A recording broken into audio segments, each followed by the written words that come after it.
Bien, en solamente unos minutos vamos a estar analizando el tema del presupuesto que el alcalde Jiménez ha propuesto a la comisión. Van a estar aquí de forma exclusiva los tres presidentes del sindicato. Va a estar John Rivera, presidente del sindicato de policía, va a estar Emilio Azoy, presidente del sindicato de agua alcantarillado, y va a estar también Alan Cruz, presidente del sindicato de bomberos. Con ellos vamos a estar conversando acerca de los profundos recortes que el alcalde Jiménez está pidiendo. También vamos a tener en el programa en el día de hoy al doctor Fleischmann. Vamos a estar analizando qué es lo que está pasando en Israel en este momento y cuáles pueden ser las consecuencias de este conflicto con Hamas, desde el punto de vista de relaciones públicas, desde el punto de vista político y también desde el punto de vista humano. El doctor Fleischmann nos va a acompañar.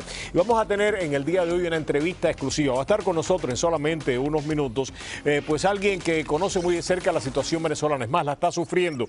Es el doctor Enrique Salas Romer. Es dirigente político venezolano. Y vamos a estar hablando de la crisis del madurismo, pero también acerca de las acusaciones que se han hecho en su contra en los últimos días. Todo eso y mucho más hoy aquí en Prohibido Callarse.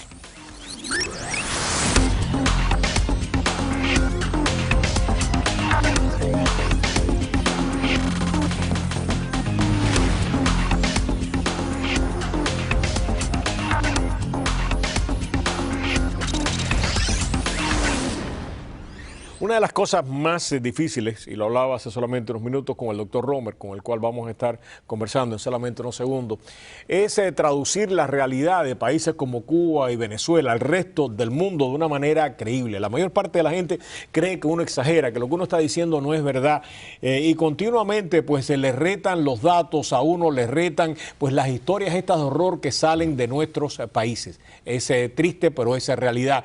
Y básicamente la obligación de nosotros es seguir contando lo que sucede y de alguna manera ir convenciendo uno a ustedes, a muchos de ustedes, a los incrédulos, de que la realidad es básicamente la que nosotros terminamos contando. Precisamente tenemos una persona que está sufriendo esa realidad en el día de hoy, es el doctor Enrique Salas Romer, dirigente político venezolano, fundador y líder del partido Proyecto Venezuela. En los últimos días ha sido básicamente objeto de una serie de acusaciones, entre ellos de magnicidio. Es la primera la primera declaración que va a dar desde que esto sucedió. Y le agradecemos mucho que venga aquí a darla, doctor. Un verdadero placer y un honor tenerlo acá en el programa. Muchas gracias. Déjame agregarte al currículum dos cosas. Yo fui quien compitió como independiente con Hugo Chávez en el 98. Exactamente. Y también fui el fundador de la Asociación de Gobernadores de Venezuela. Exactamente. Después de haber sido gobernador por varias ocasiones. Yo estaba en Connecticut visitando a mi familia cuando se produjo la acusación de que estaría involucrado en un magnicidio con otras personalidades. Sin embargo, no fui objeto de ninguna acción inmediata porque se me llamó solamente como carácter de testigo. Yo digo, bueno, ¿cómo voy a ser testigo de un homicidio que no existe? Si voy a un sitio lo convalido. Claro. Es diciendo que sí estoy. De todas maneras, yo estaba afuera, en un plan familiar, tengo más de la mitad de la familia aquí, más de la mitad de los nietos, de manera que lo tomé con calma. Sin embargo, el hecho de que Google certificó que los correos electrónicos que nos habríamos cruzado eran falsos, llevó al gobierno a tomar una iniciativa circense, que fue emitir acciones de arresto, órdenes de arresto contra mi persona, contra Gustavo Tarre Briceño, que ha estado actuando ligeramente como consultor de María Corina Machado, pero quien es un político muy respetado en el país y ha estado más bien un poquito apartado, y con un personaje que sí ha estado muy activo con lo de las guarimbas, a quien no conozco personalmente, que es Roberto Alonso, hermano de María Conchita. Bueno, qué decir, yo comprendo la situación de ellos, pero para quien, como en mi caso, le tocó acompañar a los padres de 6 muchachos asesinados por los grupos paramilitares, lo que llaman los colectivos armados, en la ciudad de Valencia, especialmente las únicas dos muchachas que fueron asesinadas fueron en Valencia. Me es difícil decidir o ni siquiera participar en los esfuerzos que hace parte de la oposición venezolana. ¿Por qué no había hablado hasta ahora? ¿Y qué es lo que piensa hacer? ¿Cómo piensa enfrentar el reto este? No, yo creo que con paciencia. Leía recientemente que el acto heroico más importante, porque no lo parece, es tener paciencia. Este es un gobierno que se está cayendo solo, que está desmoronado, que Chávez era un factor de unidad para el gobierno y era un factor de unidad para la oposición, porque se unió para enfrentar a Hugo Chávez.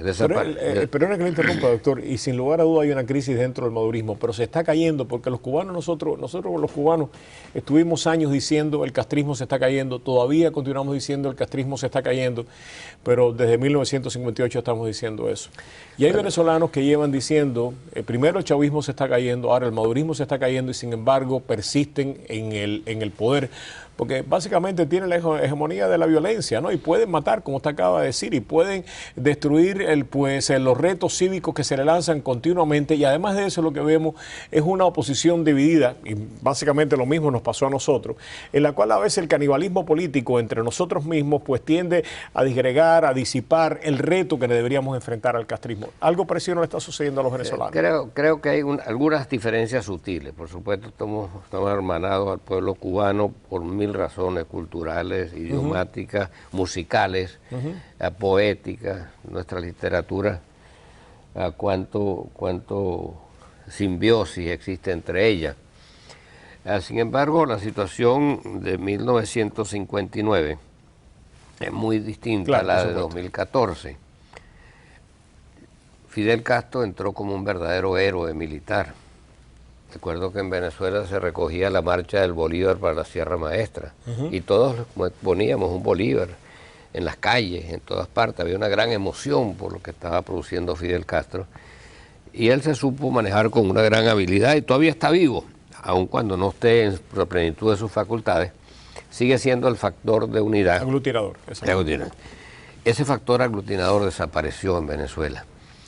Y mientras Cuba se aproxima a una transición cronológica inevitable, Venezuela ya está en ese proceso de transición, porque a falta del líder que aglutinaba a factores sumamente distintos, de derecha, de izquierda, ricos, pobres, militares, civiles, en este momento hay una pugna de 1000 pedazos que tratan de ponerle la mano al poder, mientras en la oposición se ha presentado también divisiones, ¿no?, muy importantes, además muy naturales. Una cosa es unirse para un proceso electoral y otra cosa es, cuando no hay procesos electorales, pretender estar unidos cuando se está viviendo una crisis económica tan fuerte. De otra parte, Venezuela llevaba 50 años de vida democrática. El pueblo ya no se acostumbró a votar. Y hoy en día, frente a ese reclamo interno que está inscrito en nuestro ADN, DNA americano, y ante la escasez profunda de alimentos, el gobierno habla de 30 y pico %, la empresa privada calcula que es más del 50%, los productos básicos que no se pueden necesitar, no se pueden obtener, y además lo que se pueden obtener solamente se obtiene el que el gobierno logre conseguir, muchas veces de baja calidad, frente a un creciente desempleo y frente a un 60% de la población que considera la protesta legítima, aun cuando no les guste, porque a algunos les molesta que le interrumpan la vida, etcétera, etcétera. Pero bueno, la situación es complicada. De hecho, en este momento ellos están en una lucha interna feroz, porque Maduro, con un grupo, quiere aplicar las medidas del Fondo Monetario Internacional, porque la situación venezolana es desesperada, está a punto de default. De hecho, está en default con la empresa privada. Hay otro grupo más radical que no acepta esa decisión. De modo que vamos a ver, que yo comprendo su interrogante. Cuba ha estado esperando que caiga Fidel durante 50 años y la frustración que ellos supone es natural y yo la puedo compartir. Pero creo que los tiempos históricos pueden favorecernos cuando no solamente la FARC, que es otro instrumento de la insurgencia, está cayendo. El dominio de los Castro, por razones cronológicas, y quizás por razones económicas también, porque al desaparecer Venezuela, Cuba queda en posición bien complicada. Exactamente. Y asimismo nosotros estamos viviendo un proceso que yo vaticino, y tengo fama de tener boca de chivo, o sea que a veces he dicho cosas que se dan. Pienso que antes de fin de año se puede producir algo que si no será un desenlace claro, inmediato y tal, va a ser el comienzo. Claro. Como decía mi abuela, de su boca a Dios, ¿no? Entonces se me acaba el tiempo y lamentablemente esta conversación debía haber durado muchísimo más. De hecho, ojalá pudiéramos continuar conversando, que iba a ser un poco más larga, por eso, acostumbrado como estoy a carreras de larga distancia, pues a veces los 100 metros me cortan. Exactamente, pero ha sido un verdadero honor y un placer. En 30 segundos, ¿qué se le puede recomendar, ¿no?, a los venezolanos que están viendo el programa en el día de hoy, que creen de que hay esperanza, pero no hay posibilidades? ¿Qué se le puede decir a esos venezolanos que están viendo? Que el equipo gana. Yo creo que hay que, creo que lo dije hace un ratico, pero si no lo dije, lo repito. Leía un pensador italiano del siglo XVII que decía: la mejor forma de heroísmo es la paciencia. Porque la paciencia no parece un acto de heroísmo. Y lo es en realidad. Paciencia, y que Venezuela está pariendo un nuevo amanecer. Y bueno, qué lindas palabras para terminar este segmento. Muchas gracias, doctor. Un verdadero placer y honor tenerlo en el programa. El doctor Enrique Salas Romer. Vamos a regresar con el doctor Fleischmann. Como le decíamos hace solamente unos minutos, Israel enfrenta un reto muy serio. Y todo reto para Israel es existencial. Y eso es lo que a veces no entendemos cuando hablamos de Israel. Vamos a hablar de este conflicto que tiene con Hamas y que está erosionando pues también la imagen de Israel en muchas partes del mundo. ¿Qué consecuencias puede tener? Regresamos aquí a Prohibido Callarse solamente unos segundos. Una vez más, de agradecimiento. Muchas gracias, muy amable.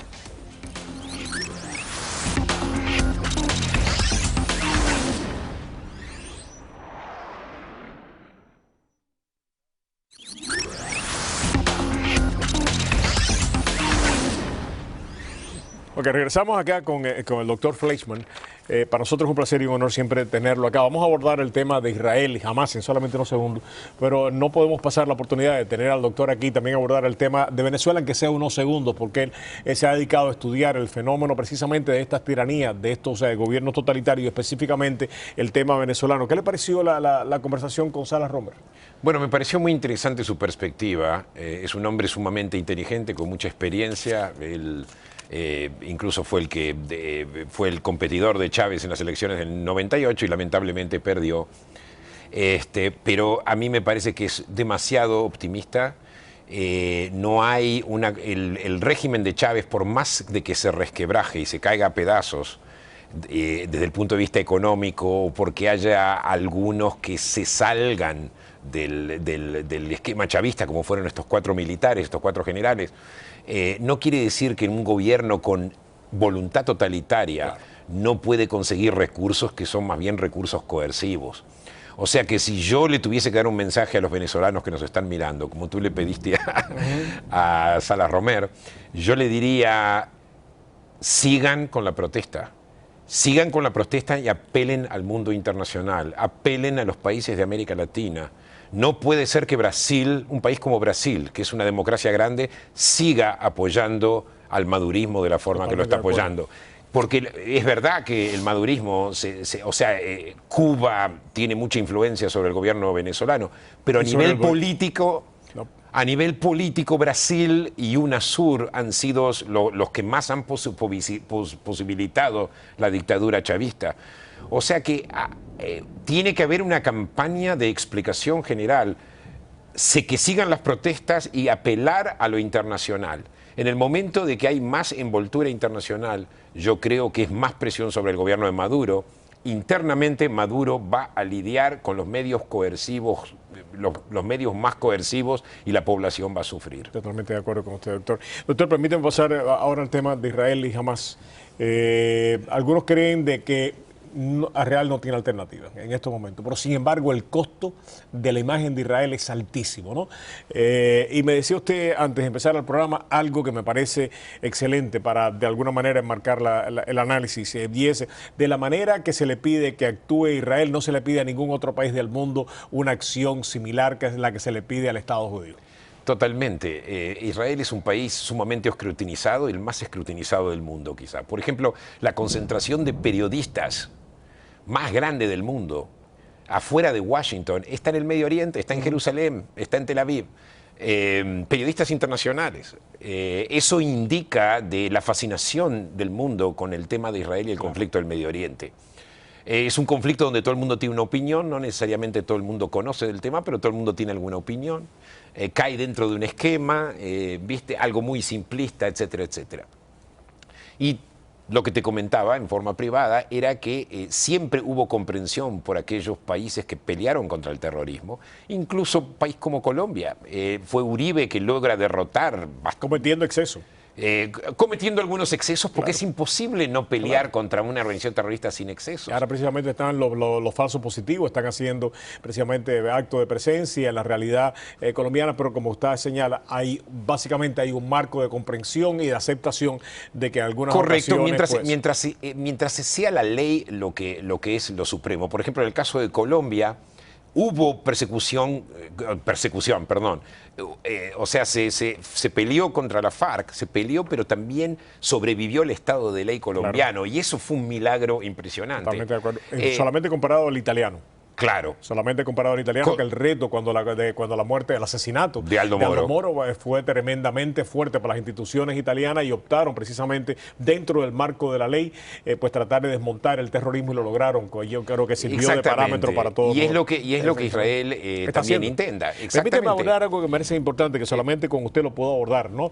Y es Lieberman y Netanyahu. Sí. O sea, Netanyahu todo parece indicar de que había mostrado una cautela no propia de él, pero que muchos consideraban que era necesario no dejarse provocar por Hamás en un momento en que el Medio Oriente estaba convencido. Lieberman, el ministro de Relaciones Exteriores, además de lo que se puede considerar la rama ortodoxa del mundo político judío, le pone presión y le dice a Netanyahu: la política de contención no es suficiente, tenemos que tomar una política más activa, y si no se toma, yo salgo de la coalición y vamos a tener que convocar nuevamente elecciones. Netanyahu al final cede y comienza esta ofensiva.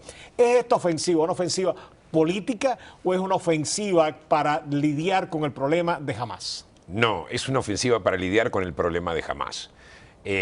No fue una ofensiva política porque en un momento, a los pocos días, Netanyahu no tuvo otra que pelear contra Hamás. Es verdad que trataron de evitar la escalación. Incluso le dijeron a Hamás: si ustedes paran el fuego, nosotros los pararemos también. Se lo dijo Israel. Y después Israel apela a El Cairo para que haga mediación entre Hamás e Israel. Y Hamás ni siquiera le presta atención. O sea que a la larga Netanyahu tuvo que hacer lo que Lieberman le pidió, pero no porque Lieberman le pidió ni para salvar la coalición, sino porque Hamás no le dejó otra alternativa. ¿La coalición se salva en Israel? Yo pienso que sí, porque si Netanyahu puede estar apoyado incluso por otros partidos. Pero lo interesante es que Lieberman dijo: yo me voy, pero dejo la coalición intacta. Exactamente. O sea, como que de alguna forma... me voy, pero no me voy tanto. Correcto. Lieberman entendió que para él, me voy, pero no me voy tanto. Lieberman entendió que no era un momento para abandonar la coalición. Y estoy de acuerdo también que aquellos que criticaron a Lieberman por no hacerlo. Exactamente. ¿Hasta dónde puede llegar Israel en estos momentos? Porque sin lugar a dudas hay una erosión de la imagen de Israel, porque como señalábamos al principio, Israel es escrutinizado de una manera diferente a los demás países del mundo, y hay un costo cada vez que vemos una casa que es volada por un dron israelí, o cuando escuchamos noticias como hace solamente unas horas de que 6 o 7 personas viendo un juego un partido de fútbol en una taberna, en un bar, en una cafetería, pues fueron volados y murieron. ¿Hasta dónde termina esto y qué va a buscar Israel? Bueno, sin dudas hay un costo, y recordemos de que después de la guerra, la última operación en Gaza, que fue en el año 2009, hubo un informe incluso de las Naciones Unidas con Goldstone. No fue un informe objetivo, pero de alguna forma Israel siente la presión internacional. Es muy difícil combatir contra el terrorismo cuando las mismas sectas terroristas, las células terroristas están metidas dentro de las casas de civiles. Claro. O sea, lo que Israel está haciendo en este momento es avisar de antemano antes de bombardear la casa. Además, lo que estamos viendo es una cosa, Israel no está mucho diciendo, de antemano porque si no pierde ventaja estratégica. Pero lo que está diciendo es Israel, váyanse de sus hogares, les está diciendo públicamente y jamás le está diciendo que nadie puede salir de su casa en estos momentos precisamente para provocar víctimas civiles. Exactamente, porque jamás, por ejemplo, hay algo que fue insólito, jamás dijo que vengan, queremos la guerra. ¿Cómo se explica que una organización terrorista que no puede medirse contra un ejército así diga queremos la guerra? Significa que es un estado de suicidio colectivo. O sea, la vida humana en este momento no importa. Y sacrificar civiles es parte de la estrategia de Hamás. O sea, cuanto más muertes para ellos, mejor. Porque eso, ellos piensan que eso termina aislando políticamente a Israel. Y por otro lado, y esto es algo muy interesante, otra de las razones por las cuales Hamás comenzó estas provocaciones fue para destruir la moderación, lo que así llamado la moderación del presidente Mahmoud Abbas. O sea, fue para destruir el proceso de paz. O sea, hace poco tiempo firman un acuerdo de coalición, Hamás y Fatah, y a las pocas semanas lo traiciona. Entonces... Pero a Mahmoud Abbas no le va a quedar más remedio que romper la alianza que ha establecido con Hamás si quiere sobrevivir políticamente en el mundo en estos momentos, claro. Porque creo que aún los europeos le están diciendo, mientras se mantenga esa alianza, mi querido amigo, usted no va a recibir absolutamente nada de nosotros. No, los europeos dijeron que no, que estaban dispuestos a reconocer un gobierno así. Exactamente. Pero, lo dijeron. Pero Estados Unidos no. Estados Unidos no, pero de alguna forma sí. Dijo que iba a seguir negociando. Iba a seguir negociando con ese gobierno. Okay. ¿Hasta dónde va a terminar esto? Como es un gobierno de tecnócratas, ignoran de qué Hamás. Y yo pienso que en este momento el mundo ve que Hamás no es un partner. Claro. Pero la cuestión es qué está pasando con Abbas. Abbas obviamente queda al descubierto como lo que es. Una persona débil, que incluso si se le da un Estado mañana no va a saber cómo manejarlo. Él mismo en este momento, si mañana se vuelve presidente o primer ministro de un Estado palestino, él mismo le van a hacer una revuelta. Y no solamente por parte de Hamás, sino por aquellos que están descontentos por su corrupción. Ahora hay otra cosa, y esto salió esta mañana en los diarios israelíes. Hay gente de él, de Fatah, que están peleando junto con Hamás y tirando morteros.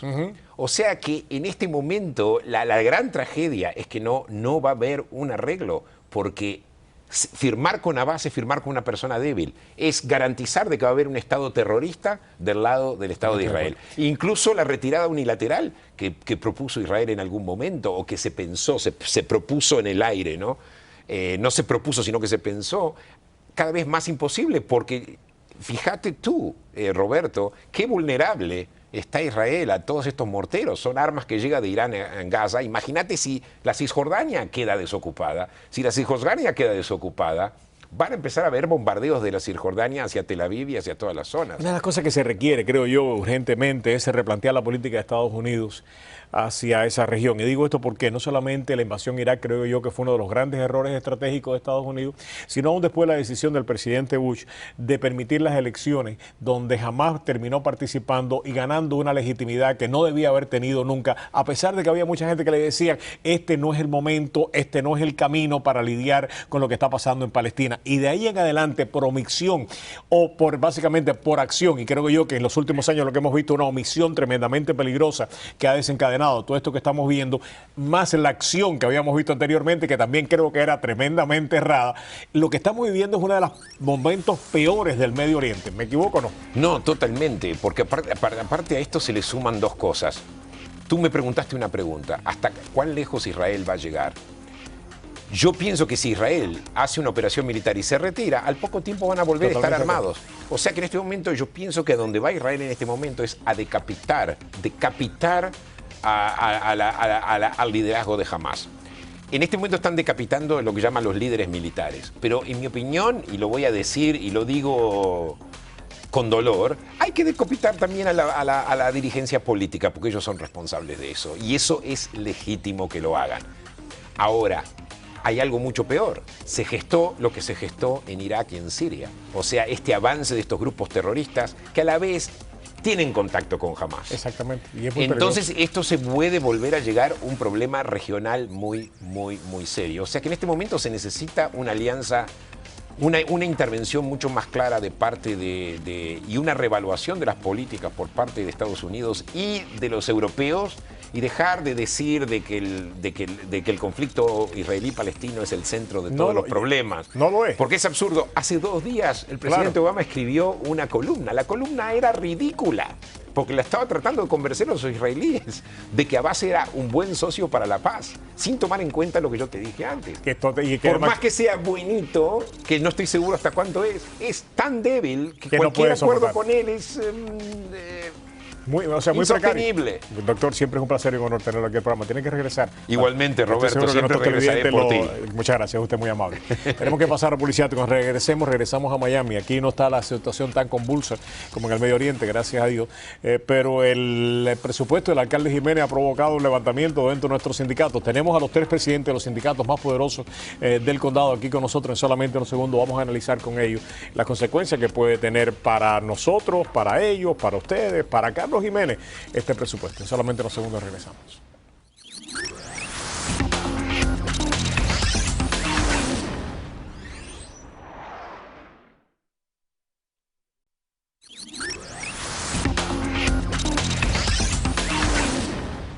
Ok, regresamos acá, como le decíamos, con el tema pues del presupuesto del alcalde Jiménez. Nos acompaña, como ya habíamos anunciado, 2 presidentes de comité. Está con nosotros,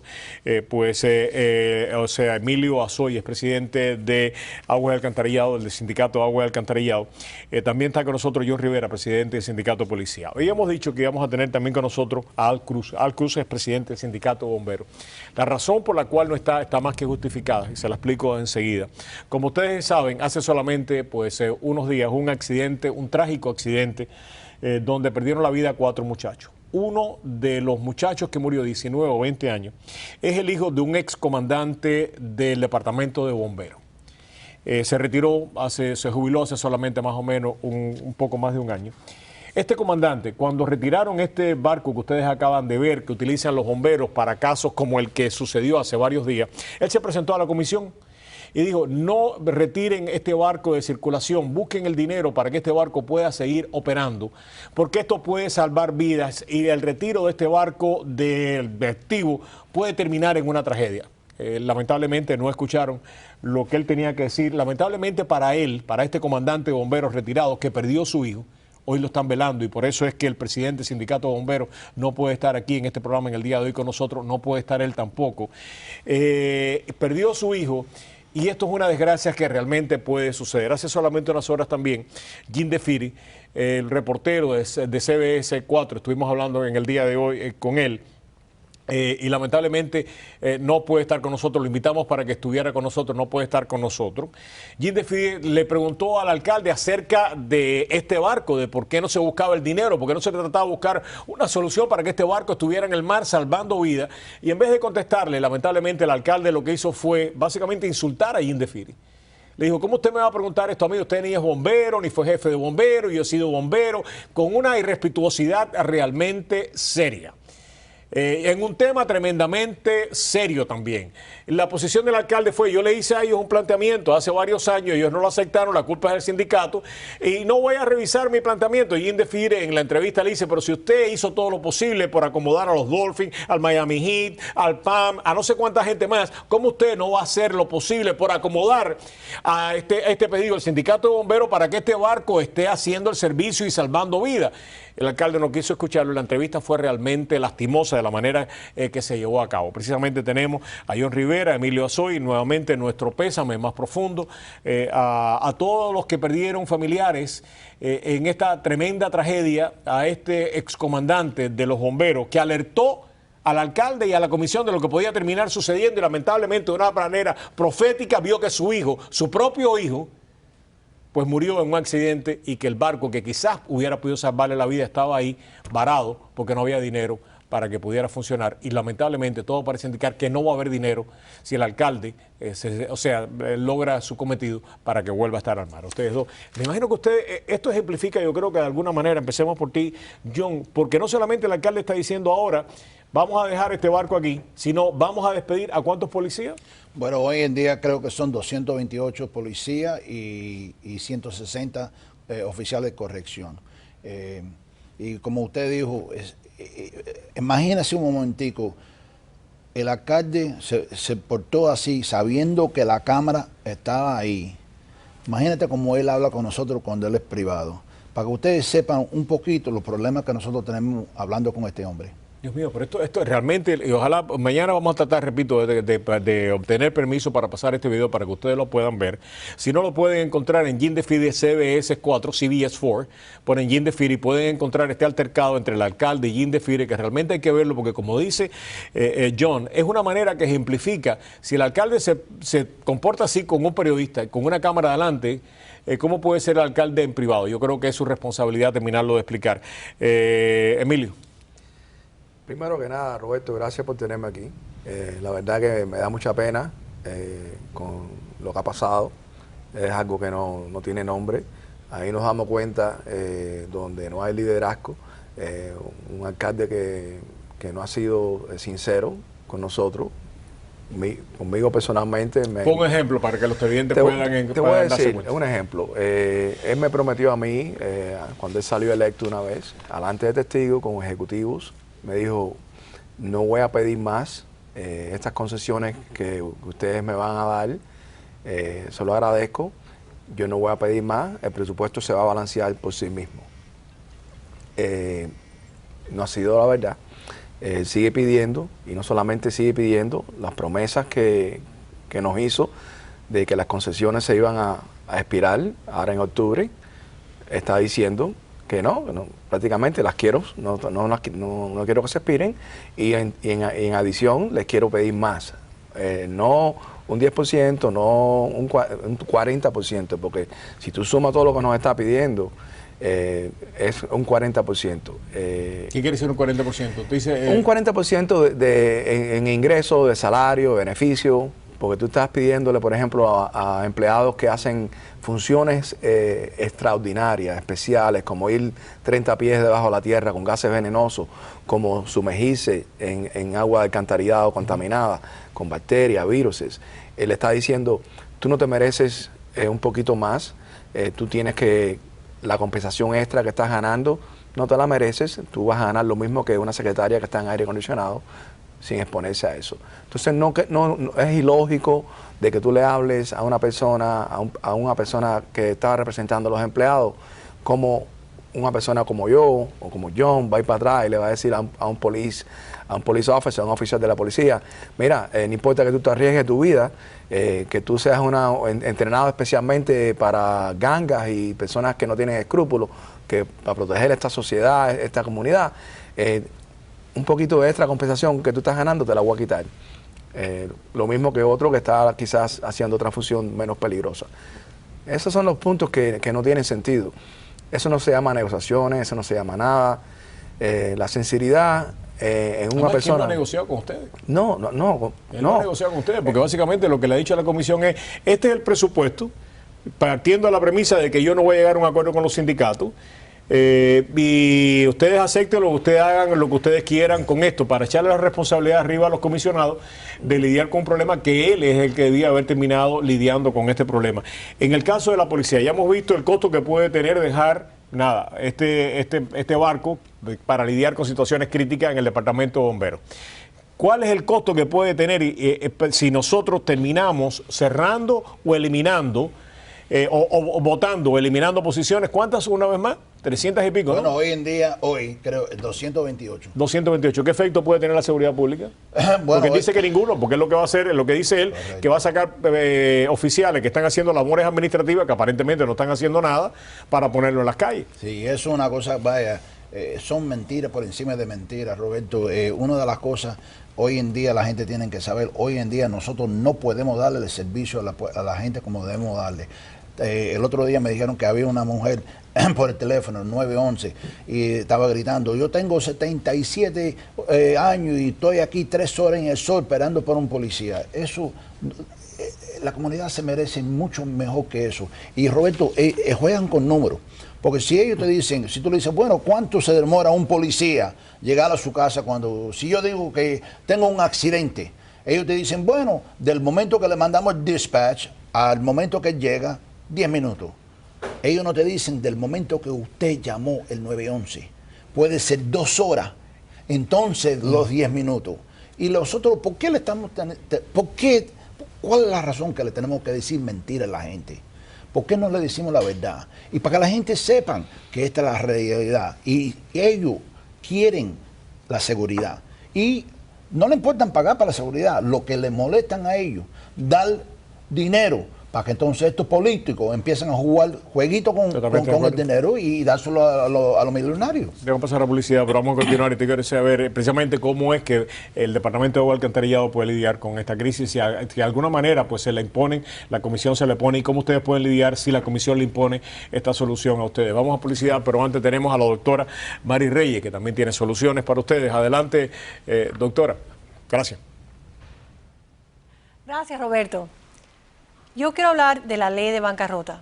Mi nombre es Mari Reyes y muchas personas me llegan pensando que no califican por la bancarrota porque tienen un negocio, porque tienen más de una casa, porque tienen un ingreso fuerte.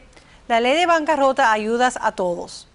Y si usted tiene un negocio pequeño o un negocio normal, todavía se puede utilizar la ley de bancarrota para cancelar esas líneas de créditos que le tienen agotado. La ley de bancarrota cancela tarjetas de crédito de negocio también. Y uno puede seguir utilizando el mismo sitio, el mismo negocio para vivir. La ley de bancarrota cancela esas deudas para que esa persona que tiene un ingreso fuerte. Sí, yo sé que uno gana bien y piensa, bueno, no puedo presentar la bancarrota. Pero si las tarjetas de usted llegan a una altura que no se pueden pagar, esa es la persona que debe estar pensando de hablar con una abogada de bancarrota. Mi nombre es Mari Reyes y yo hago la primera consulta gratis porque yo quiero ayudarlos.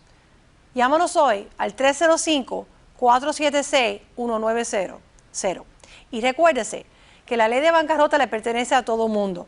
Ahora, si eso es beneficioso a usted, eso lo tiene que decidir uno. Y cuando nos sentamos en mi oficina, vamos a repasar esos detalles que va a decir sí o no. No escucha a la calle, escucha a una abogada de bancarrota. Yo soy Mari Reyes y los quiero ayudar. Llámanos hoy al 305-476-1900. Gracias.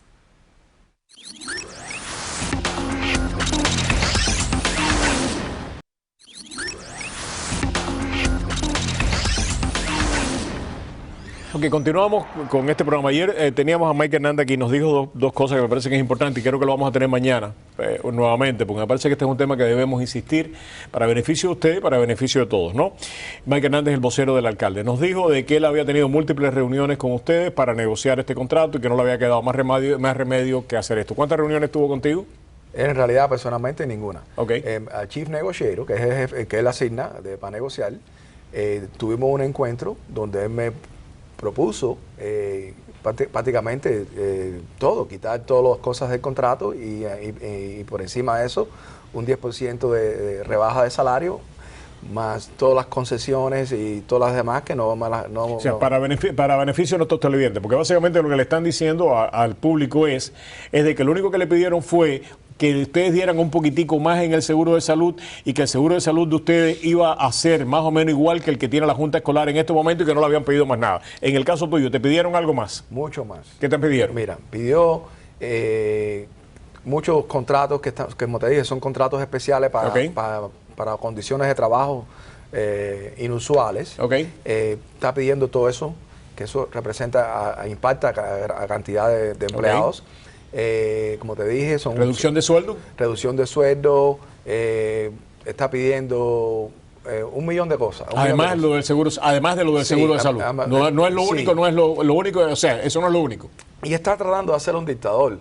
Nosotros tenemos ahora un sistema democrático. Por ejemplo, si hay una violación del contrato, quien lo determina es un juez, Ajá. como un juez, porque Un mediador. un mediador que no vamos a suponer, yo no estoy de acuerdo, él no está de acuerdo, va delante de una persona imparcial, se le presentan las toma la evidencias decisión. y él toma la licencia y la que tome ese juez o ese mediador ya, Ok. no, él quiere quitar eso. Quiere decirte que aunque tú lo lleves adelante de una persona imparcial, él siempre va a ser así como si fuera un rey. Ok. ¿Qué es lo que le estaban pidiendo ustedes? Bueno, la última vez nosotros le dimos 25% ¿Pero en cuántas de reuniones tuvieron él con Bueno, él nunca se sienta con nosotros. Sí. Nosotros no somos dueños de los Dolphins, él no se sienta con nosotros. Ok, ¿para tener alguna reunión oficial con algún...?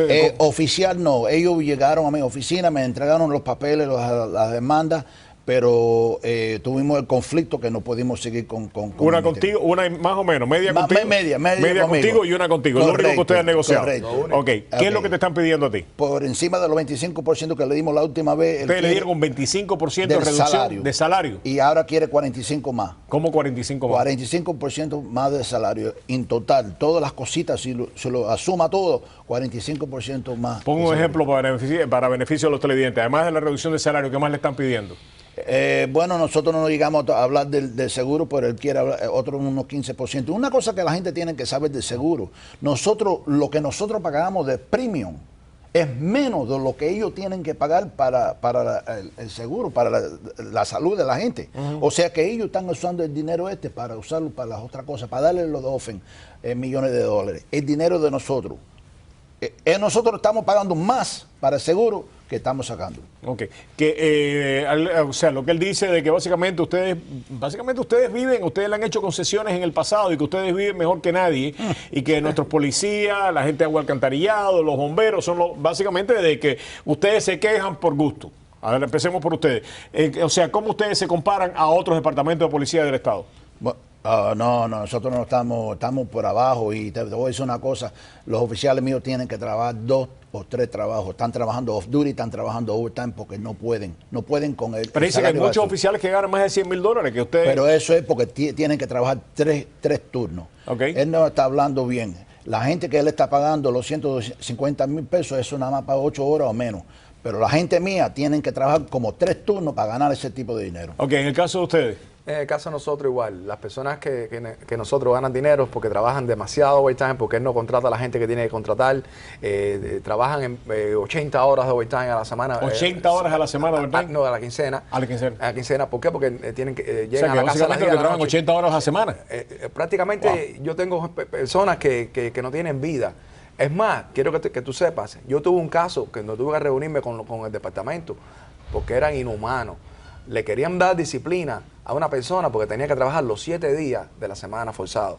Y yo le dije, ¿cómo es eso? ¿Qué vida familiar? ¿Cómo va a ser la persona? ¿Lo vas a forzar a Si no trabajar? encuentran el dinero con ustedes, ¿dónde se encuentra el dinero? ¿Aumentando los impuestos o hay manera de reducir gastos todavía en el condado para no, o sea, cómo encuentran el dinero? Que si ustedes se sentaran, ahora estuviera aquí Carlos Jiménez, que ustedes le dijeran, mi querido alcalde, usted puede encontrar dinero aquí, no me lo quita a mí. ¿Dónde lo puede encontrar? Mira, Roberto, me alegro que hayas tocado ese tema.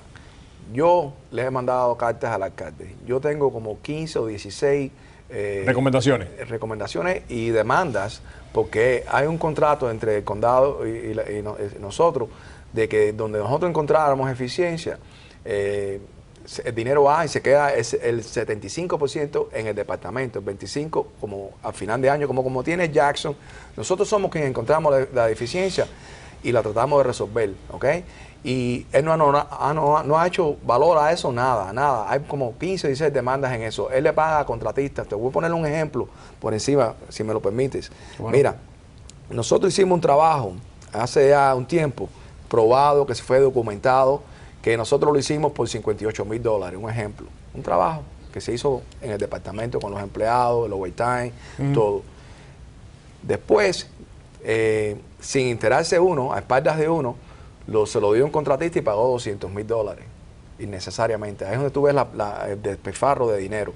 El departamento de agua, como tú sabes, es una cuenta separada. No tiene nada que ver con el déficit. Nosotros no tenemos ningún déficit en el departamento de agua. Mas, sin embargo, cuando él era comisionado, se llenaba la boca diciendo, mandando electrónico, con noticas a esto, diciendo, yo no sé por qué unen a los departamentos que son enterprise, que producen dinero con el General Fund. Eso es punitive, eso es injusto. Y todas esas cosas, porque él quería ser el alcalde. ¿Ok? Y hoy por hoy es alcalde. Yo le mandé la misma el email que él mandó cuando era comisionado. ¿Qué te pasó? ¿Era mentira lo que tú decías? ¿Dónde pueden encontrar el dinero si no lo encuentran de ustedes? Bueno, no darle a los equipos de deporte. Los cambinderos son los que están manejando este condado. Quítale un poquito de dinero de ellos. Hay diferentes maneras y con honestidad. No le digan Miami Herald que hay una posición. Consultan, si nada más que empezamos a ahorrar un poquitico de dinero en Consultan, en todos los departamentos, nos sobra el dinero para cubrir el déficit y para poder hacer mejoras y dar hasta aumento de salario. Si nada más que en ese renglón, en Consultan nada más en el departamento de agua y alcantarillado, el dinero que se despilfarra, que se bota, que se le regala a algunas personas muy cercanas al alcalde es realmente estratosférico. Ya yo perdí la cuenta, Roberto. La última cuenta mía eran 500, casi 600 millones. 500, 600 millones. Okay. $, no estamos exagerando, en Consultan en los últimos años. Yo te aseguro que ha subido. Y lo más lindo del caso, uno de los consultants hoy por hoy que está encargado, que recibió... Déjame esos números después porque mañana va a estar Mike aquí. Y yo quisiera enseñarle esos números de consultant. Nada más que en el departamento de agua alcantarillado a él, y desde ahora estoy seguro que él está mirando el programa. Me gustaría tener una respuesta de por qué votamos nuestro dinero en consultant, por qué se ha ido desmontando el departamento de agua alcantarillado, eliminando el departamento de ingeniería para tener que contratar más ingenieros. Y cómo vamos a lidiar con la seguridad si sacamos 300 policías de las calles y le decimos a la gente de que Miami es segura. ¿Cómo se le puede decir eso? No se le puede decir, y por eso que yo he dicho, tienen que buscar otra manera. Si el alcalde no te va a dar la seguridad que se merece, buscan perros, buscan armas, tienen que hacer algo. O muévate para Broward y cuando quiera ven para acá para ver un juego de fútbol. Dios mío. No. Muchísimas gracias, John. Muchísimas gracias, Emilio. Mañana, repito, vamos a tener a Mike Hernández por acá y vamos a seguir con este tema, porque es un tema tremendamente importante. Nosotros sabemos que los momentos son difíciles y sabemos que hay que recortar, pero sabemos de que no debe de caer todo el peso de los recortes encima de los empleados cuando todavía no se han agotado las opciones internas, como decía hace solamente unos minutos, nada más que en Cabildero. Y hay una serie de opciones, por ejemplo, que pueden ser ejecutadas y que de alguna manera pueden terminar ahorrándonos dinero. Y lo que decía Emilio, la cuestión es escuchar, lo que decía John, la cuestión es sentarse a negociar. No puede llegarse a una negociación, decir esto es lo que yo quiero y si no, ustedes se levantan y se van. Una reunión con el Departamento de Agua y Alcantarillado, media reunión con el Departamento de Policía. Es inaceptable. Vamos a publicidad, regresamos, pero antes tenemos opciones del mundo moderno. Y estas opciones del mundo moderno son mucho mejor que las opciones de este mundo que el alcalde Jiménez nos quiere imponer. Vamos a ver este segmento.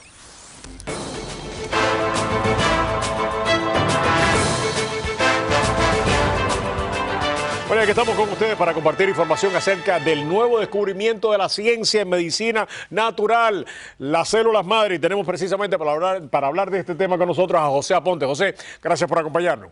Gracias a ti, Roberto. José, ¿qué son las células madre? Todavía hay personas que quieren saberlo.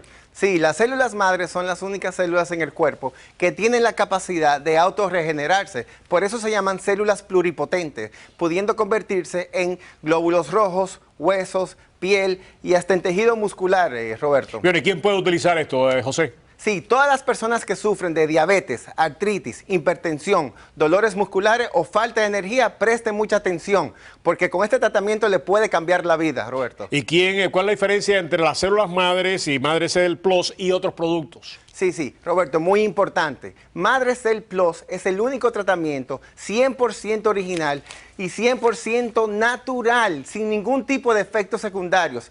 Eso es lo que más describe a Madre Cell Plus, Roberto. Qué bien. Bueno, ahora presten atención los televidentes de Prohibido Callarse, porque hemos negociado con José para ustedes, específicamente para ustedes nada más, un verdadero especial si usted adquiere estos productos. ¿Cómo es? ¿Qué es lo que le vamos a dar a los televidentes de Prohibido Callarse, mi querido amigo? A ver. Bueno, con su orden de su primer mes de tratamiento, Roberto, van a recibir totalmente gratis el segundo mes del tratamiento para todas las personas que llamen al número en pantalla. Bueno, pues dime. Y no solo eso, como te prometí, Roberto, las primeras 50 llamadas que llamen en este momento van a obtener, aparte del segundo mes, el tercer mes 100% gratis también, Roberto. Eso nada más que para los oyentes Prohibido Callarse, ¿no? Así es. Para los oyentes Prohibido Callarse, así que si llaman ahora usted se puede beneficiar del segundo y tercer mes gratis. Muchísimas gracias, José. Y ustedes aprovechen. Vamos a publicidad, regresamos en solamente unos segundos aquí en Prohibido Callarse.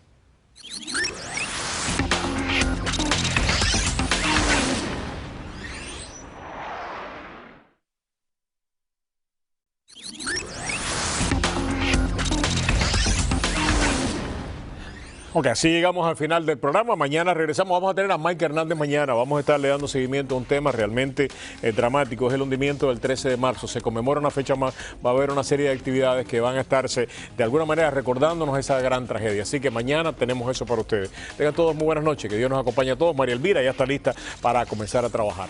Buenas noches, María Julia. Nos fuimos. Gracias.